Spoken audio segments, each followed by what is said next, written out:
IMF ہر ہفتے پتہ لگتا ہے اگلے ہفتے مکمل ہو جائے گا، معاملات ٹھیک ہو جائیں گے، پیسے آ رہے ہیں، اور کہاں 30 جون تک. اگر 30 جون تک بھی الیکشن ہو جائے تو پھر بعد میں جو آنے والی حکومت ہوگی اس کا کیا ہوگا؟ وہ پھر IMF کے پاس جائے گی، پھر منت ترلے والا پروگرام شروع ہو جائے گا. ترلا پروگرام تو جاری رہے گا. تو اپنے پاؤں پہ کھڑا ہونا پڑے گا. اب مطالبہ کیا ہوا؟ مطالبہ یہ ہوا کہ IMF جو ہے ایک سوچی سمجھی سازش کے تحت ہمیں گھسیٹ رہا ہے، ہمیں دبا رہا ہے، ہمیں نقصان پہنچا رہا ہے، فائدہ نہیں پہنچا رہا. اس کا کیا مطلب ہے؟ اس کا مطلب وہی ہے جو میں کہتا ہوں، میں نے ویلاگ میں کئی دفعہ کہا، بار بار کہا، اور اب بھی کہہ رہا ہوں کہ ایک انٹرنیشنل سازش کے تحت پاکستان کو کمزور کیا جا رہا ہے، پاکستان کے قومی اداروں کو کمزور کیا جا رہا ہے. اس میں ہم اور آپ جو ہیں مختلف انداز میں سہولت کار بن رہے ہیں. اب رضا ربانی نے ایک سوال اٹھایا کہ IMF کے کردار پر پارلیمنٹ کو اعتماد میں لیا جائے، یعنی سب جماعتوں کو بلائیں، اجلاس بلائیں مشترکہ، اور بات کریں کہ یہ IMF جو ہمیں گھسیٹ رہا ہے اور جو ہمارا ٹائم ضائع کر رہا ہے اور ہمیں بار بار شرطیں عائد کر رہا ہے، یہ کیا کر رہا ہے، کیا کرنا کیا چاہتا ہے. بات تو ہے نا. پھر وہی بات جو میں کہہ رہا ہوں کہ جان بوجھ کے کیا جا رہا ہے، ہمیں نقصان پہنچانے کے لیے کیا جا رہا ہے. ہمارا قصور کیا ہے؟ ہم ایٹمی طاقت ہیں، اسلامی ایٹمی طاقت ہیں، ہم کلمہ پڑھنے والے، ہمارا یہ قصور. یہ دو قصور جو ہیں اس کو پہ معافی دینے کو کوئی تیار نہیں ہے. عالمی ادارے یعنی امریکہ بعد یا یورپ یا دوسری جو بھی ہیں، وہ سب جو ہیں ان کی آنکھ میں ہم کھٹکتے ہیں، یعنی کھٹکتے ہیں. تو پھر کھٹکتے ہیں تو پھر ظاہر ہے ہمارے خلاف تو پھر ایسی ہماری مشکیں باندھی جائیں گی. ایسی صورتحال میں ہونا کیا چاہیے؟ ہونا چاہیے قومی یکجہتی کا مظاہرہ ہونا چاہیے. سیاست دانوں کو یکجان ہو کے بات کرنی چاہیے، ایک موقع پہ بات کرنی چاہیے، پارلیمنٹ میں کھڑے ہو کے بات کرنی چاہیے، پارلیمنٹ میں ایک دوسرے پہ تنقید کرنی چاہیے، پارلیمنٹ میں فیصلے کرنے چاہیے، پارلیمنٹ میں آئین و قانون کے تحت نئی چیزیں، نئے ترمیم کرنی چاہیے تاکہ مستقبل کے آنے والے جو بحرانوں ہیں اس سے نپٹا جا سکے. ایسا نہیں ہو رہا. تو پھر تو مطالبہ ہوگا. پھر تو رضا ربانی ٹھیک ہے، رضا ربانی کہہ رہے ہیں کہ نہیں، ایسے نہیں، یہ معاملہ اتنا آسان نہیں جتنا آسان سمجھا جا رہا ہے. تو پھر IMF سے بھی تو دو ہاتھ کرنے پڑیں گے. کون کرے گا؟ کوئی کر سکتا ہے؟ کوئی نہیں کر سکتا. تو یہ معاملات کیسے ٹھیک ہوں گے؟ یہ معاملہ ٹھیک کرنے کے لیے ظاہر ہے کہ ہمیں اپنے آپ کو اور دوسروں کو، یعنی اپنے آپ بھی احتساب کرنا ہوگا. صرف حکومتوں کے ذمہ ڈالنا نہیں ہوگا کہ وہ آئیں اور پھر وہ بعد میں جس کے خلاف بھی کارروائی کریں، آنے والے کہیں جناب انتقامی کارروائی ہو گئی، سیاسی انتقام لیا گیا، اور معاملات جو ہے سب باہر. جیسے پہلے ہوا عمران خان کے دور میں جتنے تھے وہ باہر، اور جہاں آج کے دور میں جتنے سب کی ضمانتیں، پھر جو مزید پکڑے جائیں گے ان کی بھی ضمانتیں. پھر کیا ہوگا؟ تو کون گل کھیل رہا ہے؟ کون کھیل کھیل رہا ہے؟ کون کھلواڑ کر رہا ہے آئین و قانون اور پاکستان سے، پاکستانی عوام کے ساتھ؟ ہمیں اپنے دشمن کو پہچاننا ہوگا. لیکن ہم کیسے اپنے دشمن کو پہچانیں گے؟ صرف ایک ہی صورت میں، جب ہم اکٹھے ہوں گے، جب قومی یکجہتی کا مظاہرہ کریں گے، جب ہم اپنی حب الوطنی کا مظاہرہ کریں گے.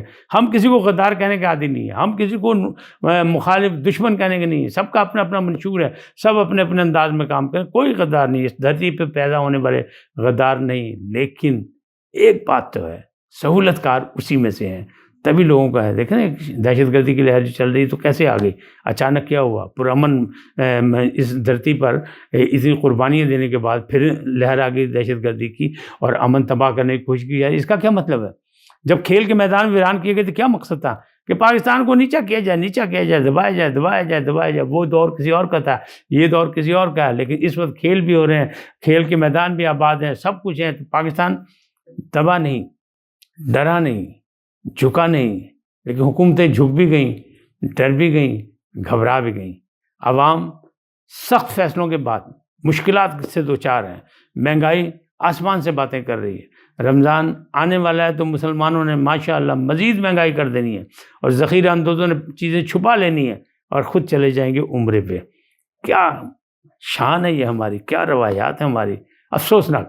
دنیا بھر میں جب ایسے تہوار آتے ہیں تو وہاں معاملات جو ہیں خاص طور پر اشیاء ضروریہ اور یہ جو ہے ملبوسات و چیزیں ان کو سستا کر دیا جاتا ہے.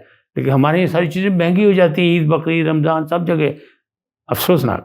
اس افسوسناک کا حل کون نکالے گا؟ حل نکالنا ہے گڈ گورننس سے حکومتوں نے.